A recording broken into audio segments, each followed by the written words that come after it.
Let's get the show started, shall we?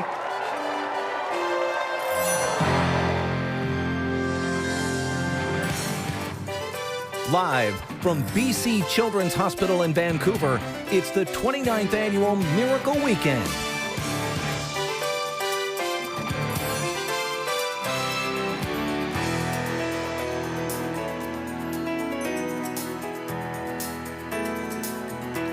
Yes, welcome inside BC Children's Hospital. You know, this place serves 1 million children living in BC and the Yukon. They treat the severely ill kids, of course, but they also take care of all those smaller things like the bad ear infection that happens at 2:30 in the morning or a broken elbow. Those things can feel like big things to little people, For sure. I'm sure. So for the next 4 hours, all day tomorrow, we will give you an insight into so many heroic stories and how this hospital is such an important place to many families around beautiful British Columbia.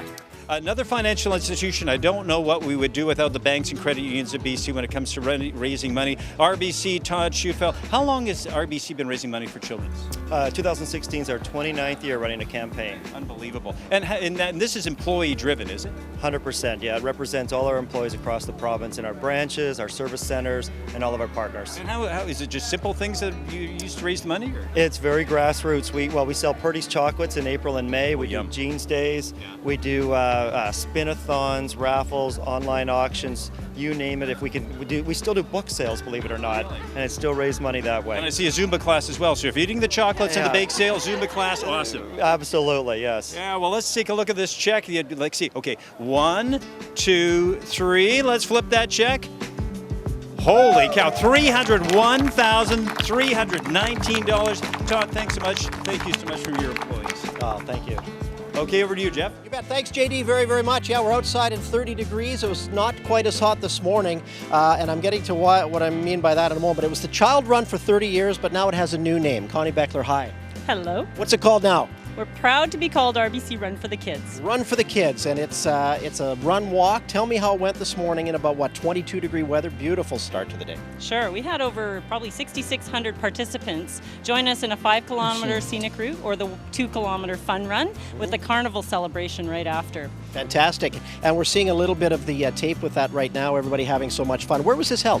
Just on the other side of Hillcrest Community Center, kind of near Nat Bailey Stadium. I used to be part of that Child Run many years, and it was in the parking lot near here, but now the Children's Hospital is expanding, which is great. We can't do it here, but yeah, what a wonderful event. And everybody here participated, and we thank everybody for doing that. Now, what are the yellow capes we have here?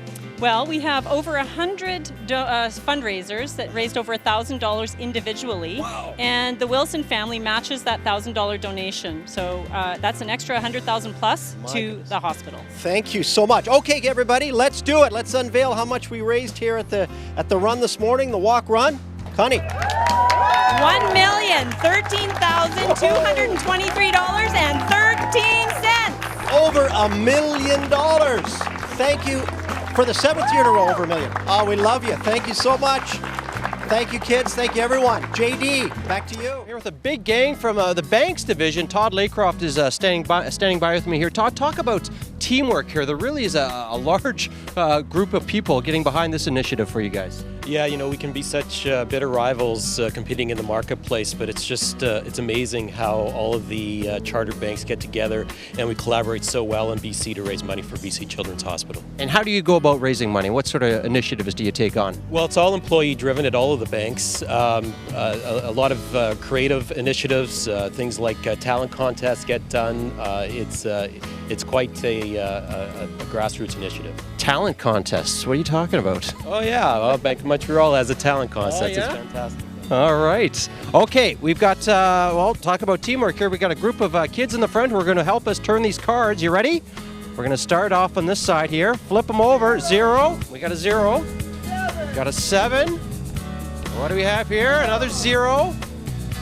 2. 0. 0. And the last one, 2. An unbelievable total. That is teamwork. The Banks division. Thank you so much, guys. Great job again. BC Children's Hospital helps kids from every corner of this province. That's why BC's major banks and their employees all work together to support the hospital. Almost every community in the province has at least one bank that's fundraising for Children's Hospital. And there's definitely strength in numbers. Together, BC's major banks raise more than $2 million a year for BC Children's Hospital. Thank you to these banks for making a huge difference in the lives of BC's kids, past, present, and future. Thanks, banks.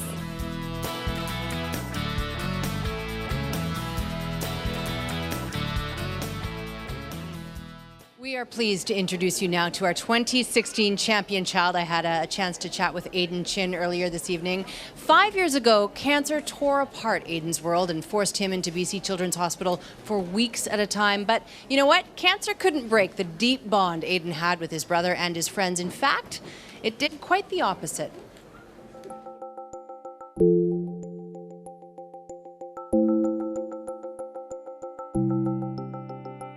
I don't expect my cancer to come back.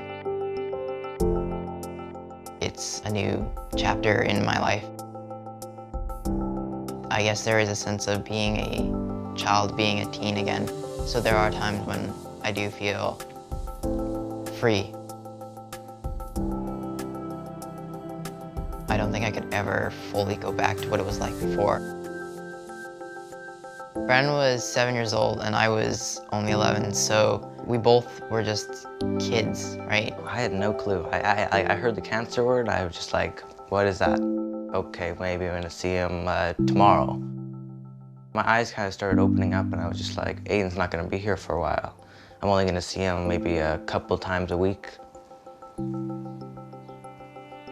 It just keeps on going in my head, like what if he was not gonna make it? What if I wasn't gonna see him at home anymore? There were times when I was feeling really sick and out of it and tired, and there were times when it wasn't always the chemo, it was about how other patients in the hospital were doing.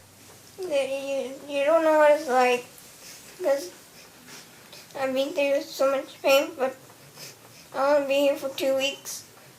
And they'd be here for 6 months, you say? And I was sad that there were other patients and there were other children that were younger than me going through cancers that were harder than mine.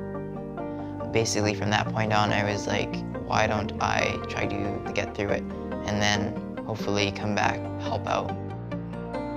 That's what I've basically been trying to do since I finished treatment.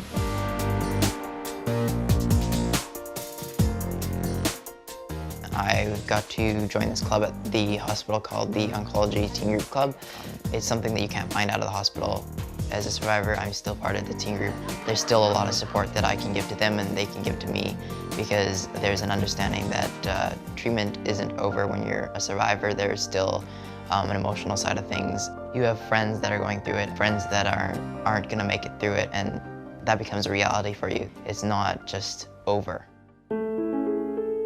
Brooke was a friend of mine that I met in the hospital, and she became basically a sister to me.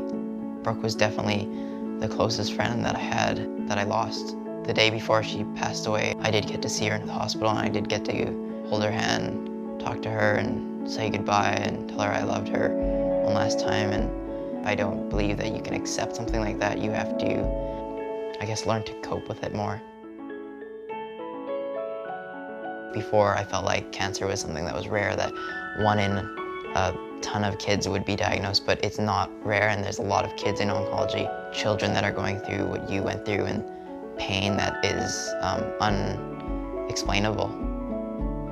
I want to be able to give back to those that have helped me in the hospital, that have made it so that I can go out there and be active and just live my life again. It's a really good feeling that I could just go home and do something with my brother now. Without Children's Hospital, my brother wouldn't be here, so I'm eternally grateful for them being there. I'm looking forward to staying connected to the hospital because it's been such a big part, giving back and pursuing the dreams that I have, and being able to do that because of BC Children's Hospital.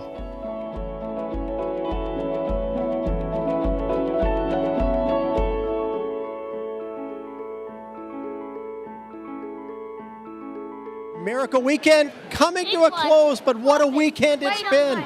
It's time to check in for a big total, guys. It is. Let's do So it. before we do this, though, I really would like to say thanks to all the volunteers working behind the scenes who helped us out. Yes. You've been It really is a cast of thousands. So do we want to do this right now? Yeah, we do. Okay, let's do it. All right. Let's turn the numbers. Okay. 8, 0, 6, 8, 1, 0.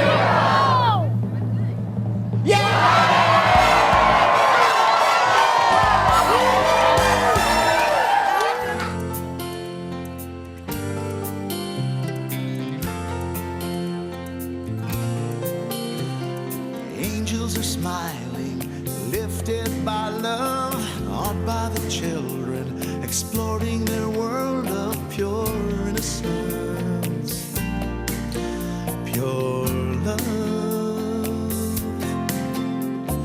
Mothers and fathers whisper their prayers, take joy in knowing that everyone shares their faith and hope and love. Little ones laughing, lost in their play, through grateful eyes you can hear them say, thank you all, thank you, thank you all, thank you. Miracles happen with love and with help from the angel in all of us. Miracles happen, oh yes they do. Here's hoping someday what happens for you, and the peace comes to you from above. Miracles happen with love. Miracles happen with love, and with help from the angel in all of us. Miracles happen, oh yes they do. Here's hoping someday what happens for you, and peace comes to you from above.